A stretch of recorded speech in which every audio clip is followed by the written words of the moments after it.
ബീഹാർ നിയമസഭാ തെരഞ്ഞെടുപ്പിൽ ബി.ജെ.പി. നേതൃത്വത്തിലുള്ള എൻ.ഡി.എ വൻ വിജയം നേടുമെന്ന് ടൈംസ് നൗ അഭിപ്രായ വോട്ടെടുപ്പ് സർവേ. രാഹുൽ ഗാന്ധിയുടെ വോട്ട് ചോരി, വോട്ട് അധികാർ എന്നീ അഭിപ്രായ വ്യത്യാസങ്ങളൊന്നും ക്ലച്ച് പിടിക്കാനില്ലെന്ന് അഭിപ്രായ സർവേ ചൂണ്ടിക്കാണിക്കുന്നുണ്ട്. ടൈംസ് നൗ JVCയുമായി ചേർന്ന് നടത്തിയ അഭിപ്രായ വോട്ടെടുപ്പ് സർവേയാണിത്. 2025 ഒക്ടോബർ അല്ലെങ്കിൽ നവംബറിലാണ് ബീഹാർ നിയമസഭാ തെരഞ്ഞെടുപ്പ് നടക്കുക. തെരഞ്ഞെടുപ്പ് തീയതികളും സെപ്റ്റംബറിൽ തെരഞ്ഞെടുപ്പ് കമ്മീഷൻ പ്രഖ്യാപിക്കുകയും ചെയ്യും. ആകെയുള്ള ബീഹാറിലെ 243 സീറ്റുകളിൽ 136 സീറ്റുകൾ NDA നേടും. കേവല ഭൂരിപക്ഷത്തിന് വേണ്ടത് 122 സീറ്റുകളാണ്. അതേസമയം കോൺഗ്രസും ലാലു പ്രസാദ് യാദവിന്റെ RJDയും CPI, CPM എന്നീ ഇടത് പാർട്ടികളും ചേർന്നുള്ള മഹാഗഠബന്ധൻ മുന്നണിക്ക് 75 സീറ്റുകളെ ലഭിക്കുകയുള്ളൂ. NDAയിൽ BJPയുടെ സീറ്റ് പങ്കാളിത്തം വർദ്ധിക്കുകയും ചെയ്യും. കഴിഞ്ഞ തവണ 74 സീറ്റുകൾ നേടിയിരുന്ന BJP ഇക്കുറി 81 സീറ്റുകൾ ലഭിക്കുകയും ചെയ്യും. നിതീഷ് കുമാറിന്റെ JDU കഴിഞ്ഞ തവണ 49 സീറ്റ് നേടിയെങ്കിൽ ഇക്കുറി 29 സീറ്റുകളാണ് നേടുക.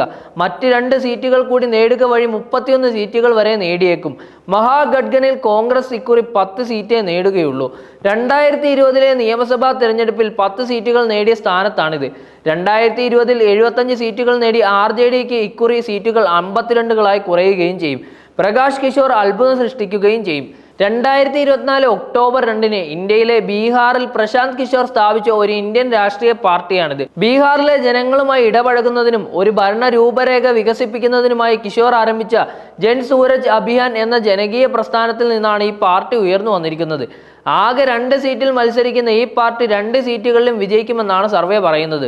ബീഹാറിലെ ജില്ലകളിലായി രാഹുൽ ഗാന്ധിയും തേജസ്വി യാദവും ചേർന്ന് 3000 കിലോമീറ്റർ ദൂരം യാത്ര ചെയ്യുന്നതാണ് വോട്ട് അധികാർ യാത്ര.